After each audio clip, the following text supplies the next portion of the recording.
Let's return to This Week in America. Here's your host, Rick Bratton. Welcome back, everybody. Coast to Coast, This Week in America. The Commander-in-Chief's Trophy, 2nd edition, Desert Storm, the beginning of the air assault, is a mystery initiated by the rivalry between the cadets at West Point and the midshipmen at the Naval Academy. One example is the theft of the other academy's mascot. In this book, the theft is expanded with a much larger prize, the coveted Commander-in-Chief's Trophy, an iconic symbol of military excellence awarded for the military football rivalry, Army versus Navy. A simple theft explodes into a potential court-martial and in a covert military action known as Operation Normandy. Paul is happy and a content retiree who has had quite an extensive career in technology. Today spends his days gardening and writing down interesting tales for publishing. Paul Deanna, author of the Commander-in-Chief's Trophy, 2nd edition, Desert Storm, the beginning of the air assault, is with us on This Week in America. Paul, welcome to the program. A pleasure to have you with us. How you doing, Rick? Glad to be here. It is going to be an interesting conversation. I grew up watching the Army-Navy game, so it has all the significance with the background of the story. Army-Navy, national television, back when you didn't have a lot of national television for football, and it was a main event. I started by talking about your background, the background in technology. Tell me a little bit about your background. It's fascinating, the companies you've worked for, the career that you had. Well, starting from early ages, I grew up in the French Quarter of New Orleans and went to St. Louis Cathedral Grammar School, De La Salle High School. After that, LSU, I got a degree in electrical engineering. I had to work for some of the major companies, and then I retired about 20 years ago. I started getting interested in writing the book when a couple of news articles in the paper, the stealing of the mascots really interested me. And not connected to that was also information about something called the Commander-in-Chief's Trophy. And so I started getting the idea of stealing, how the cadets could steal the trophy. And so I wrote notes over the years, and then when COVID hit, I had nothing but time on my hands, so I started putting it into a manuscript. We have so many authors that say, I was a little slow in getting this going, and then COVID hit, and I was able to finish my book, and some writing a couple of extra books. So it was a time where you could really get involved in the writing process. Paul Deanna is our guest on the program. His website is pauldeannabooks.com. Paul Deanna D, then capital A-N-N-A. If you're Googling, just do Paul Deanna and you will get information there. And of course, on our website, you can link on directly, get information on this particular book. Let's talk a little bit about the background on this. How did this book develop? You said over the years, but where did this idea come from? You've got so much going on in the book. It's a fascinating read. Where did all these ideas come from? Well, the ideas just came from news articles. I would see stuff in the paper. Then I started reading up a little bit about it. And then after that, I got a couple of articles, one of which is at the back of the book, about some of the activities that these cadets perform. And I just put it all together in a string of events, from a failed attempt, a second attempt, and then the consequences of those second attempts. And also I built in a little mystery into it, which got me excited. And I tried to write the book in a fashion that you would have trouble figuring out, unless you really were paying attention, you'd have trouble figuring out about the stealing of the Commander-in-Chief's Trophy. So I found that was exciting, especially when I talked about it to people. This is before I actually wrote it. People would say, yeah, that would be a good mystery. So I had to work on that. And let me see, I'm trying to think now. One of the things that came up just recently in a conversation had nothing to do with the book itself, except for the fact they said, what about if AI wrote your book? How would that come about? Well, I took a little setback to that, because I thought, well, if I have AI do the work, then there's no sense in writing the book. That's true. But from that, now I see a challenge. I'm going to take something positive out of that. And that is, let AI read the book as is, written by me. And then at the end of the book, I have a test to see how much the reader was paying attention. And I want to see if AI passed the test. So I don't know how I could get that done, but that would be something if somebody knew how to take my manual and have AI read it, and then see if it could pass the test. That would be fascinating. If anybody's listening and has an idea how to go about doing that, just get a hold of Paul or myself. I'd love to see that. Mr. Smart AI. Let's figure out if they can actually take the quiz or not. And I love the quiz concept at the end. How did that idea come about? Because you don't see this very often in books. Oh, the quiz, that's my nature. When I used to design computer systems, the people that I designed them always had about 10 questions if the programs could do what they wanted, and I'd always have to make sure the programs did. So in writing this book, when I got to the end, there was so much scattered information and tidbits that I thought, let me do the same thing. One simple example was, we have one of the cadets is kind of a funny guy, and as he always speaks inappropriately, and somebody throws and hits him in the head with a ball. So one of the questions is, how many times was he hit in the head with the ball? A simple thing. And some other things throughout the book that occur, I'll put that into the form of a question. And that's at the end of the book. The book we're talking about is the Commander-in-Chief's Trophy, 2nd edition, Desert Storm, the beginning of the air assault. The guest is the author, Paul H. Deanna. That's D-A-N-N-A. His website is very simple, pauldeannabooks.com. Link on directly by going to our website, thisweekinamerica.us. How did this evolve in terms of all of a sudden there's a potential? This starts off as just sort of a joke, a rivalry. It ends up at court-martial, potential court-martial, military action that we talked about, Operation Normandy. Talk about this really advanced. This was more than just a little childish prank, wasn't it? Well, the Operation Normandy came in as I was writing the book with the intention of making it a mystery about the theft. Desert Storm started. Yes. So I said, well, here's an opportunity. Let me just throw some little wrenches in here and get my characters involved in Operation Normandy. So at the back of the book is something about Operation Normandy that I took out of the paper. And so I incorporated and exaggerated a little bit and put my guys into the scene of Operation Normandy.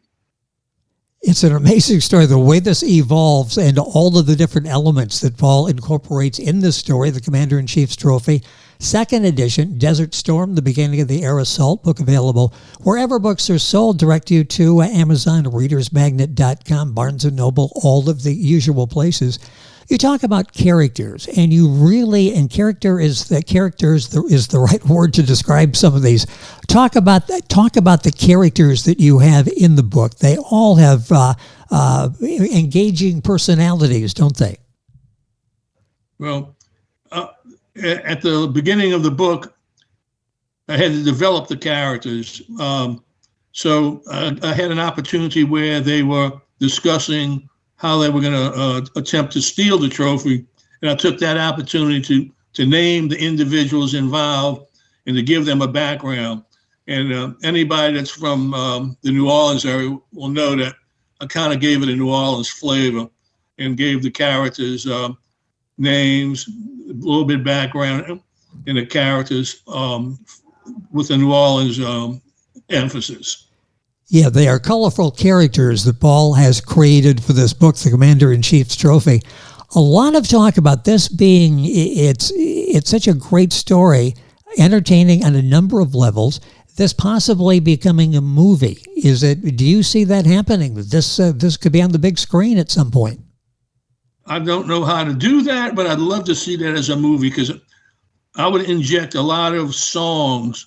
If you take songs like Stripes or Kelly's Hero or some of the other adventure type movies, they have songs in there and people dance. So our cadets, their hangout is a bar and there's music.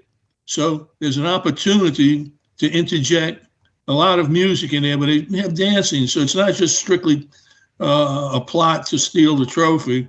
There's also entertainment with good songs from the era. I can see that playing out. And as you think about this, are there any actors you have in mind that could take some of the main roles?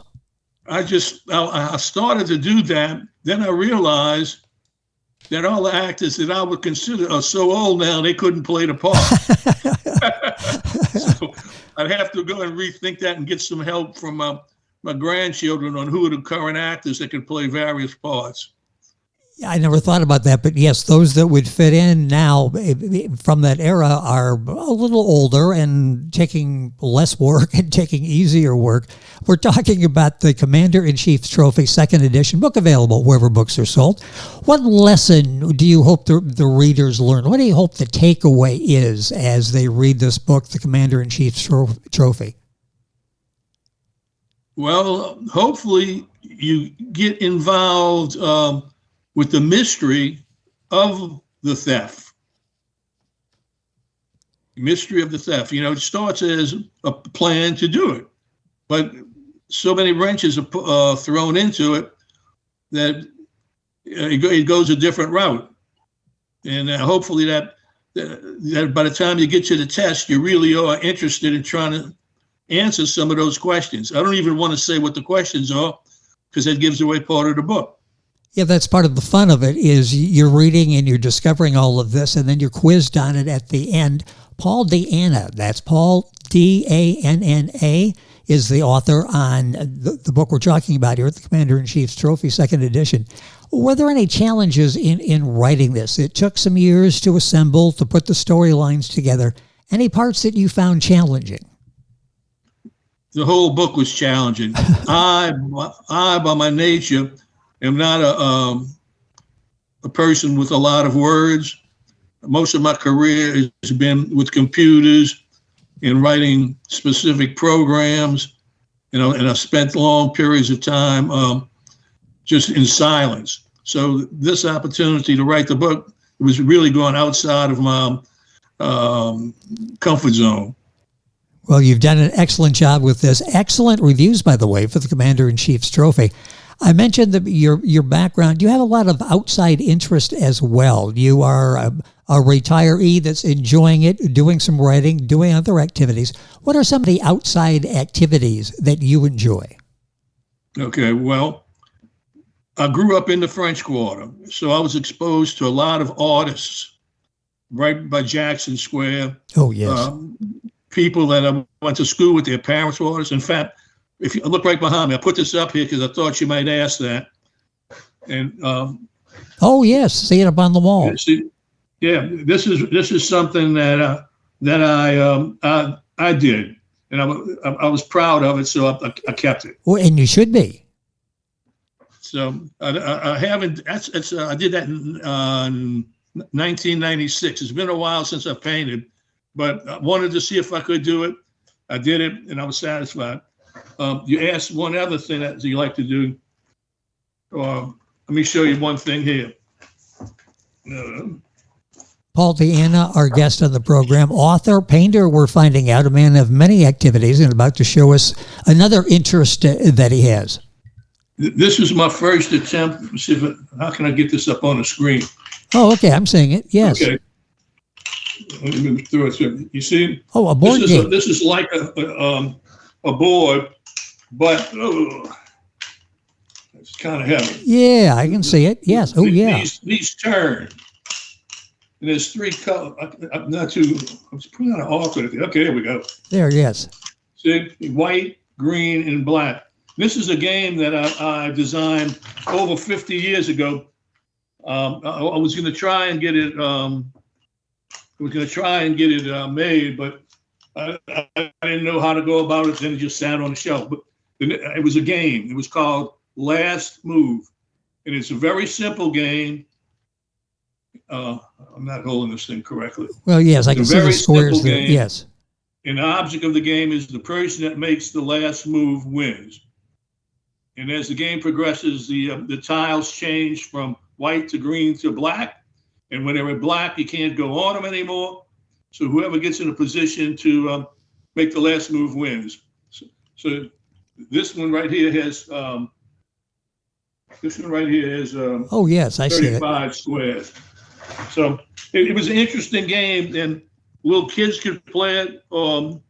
Chess masters could play it and plan their moves well in advance to make the other guy lose. Now, what's the status of that now? Are you talking with anybody about getting that maybe a patent and manufactured? No. Did not. I tried years ago.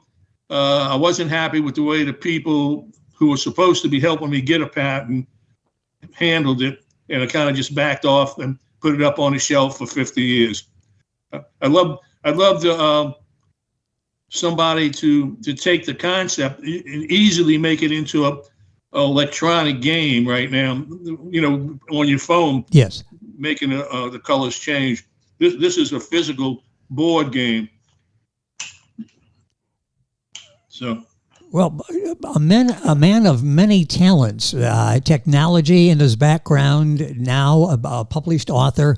Are you working on anything else writing-wise? It took you a while to write this, and the book is being received very nicely. Are you thinking about another book? Well, right this time, this was occupying my time. I'm involved with the exposure of the book. That's why it takes up a lot of time on that and resources. I didn't realize how much the exposure book is on the publishing end and the marketing end, and I'm working on that and learning. Yeah, it's interesting that you get the book done, and now it's a whole new set of ball game. It's a new ball game out there, isn't it? And going out and doing the marketing and getting the book published and getting people to read the book. The book is available wherever books are sold. Readersmagnet.com, Barnes & Noble, Amazon, a link on our website that will take you to Reader's Magnet's page where you can get information and order the book there as well. And of course on Paul's website, pauldeannabooks.com, a link for that on our website as well. What has this been like for you in writing this? It took a while. The story has been in the back of your mind for years. COVID hits, you get it finished. What's it like to be a published author and to pick up that copy of your book for the first time and see your name on it? Well, I didn't know how people were going to take it, but when I told them that I wrote a book, they didn't even know what the book was. They were impressed. And so that kind of gave me a good feeling. They said, "You're an author?" And I didn't put myself in that status. I wrote a book. That's the way I said it. And so that made me feel real good when people would say, "Now I know an author." You know, it's interesting. You've got so many different areas that you're writing about here. It's a fast-moving plot. You keep it moving. You got the colorful characters and dialogue, authenticity, a covert operation, which brings an element of mystery to that. You've got Operation Normandy. You've got all of these elements, and it starts off with the football game. You've got an interest in the academies, the service academies, and an interest in the military in general. Talk about that. You follow very closely what goes on in military, especially with the two service academies.